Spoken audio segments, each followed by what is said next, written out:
แต่种些个土木个一路能路线论据，你是这个用线草不能个一路能进个，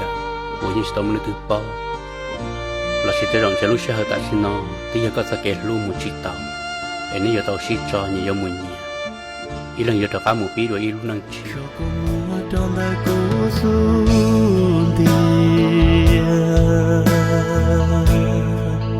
để cho plua có cây kẽ nhua xì